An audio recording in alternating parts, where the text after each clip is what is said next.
Hi guys, আমাদের বন্যায় কুমিল্লা শহরে অসহায় মানুষদের মনটা ভালো নেই। কারণ দেখেন কি বন্যা পরিস্থিতি, রাস্তাঘাট ডুবিয়ে তলপুরে যাচ্ছে।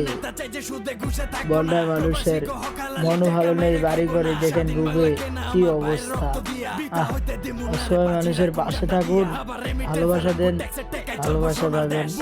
আশা করি এই বন্যায় পরিস্থিতি সবাই আমরা অসহায় মানুষের পাশে থাকবো, ভালো থাকবো, আর পাশের মানুষকে বন্যার হাত থেকে একটু হেফাজত রাখবো।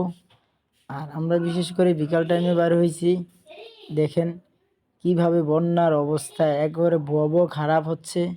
বন্যার পরিস্থিতি বেশি একটা ভালো নেই, রাস্তাঘাট পানি আর পানি। আমাদের গ্রাম অঞ্চলে দেখেন কিভাবে পানি বেড়ে যাচ্ছে, দিনের দিন পানি বেড়ে যাচ্ছে। তো আমরা সবাই যারা এই লাইভটা দেখতেছি একটু শেয়ার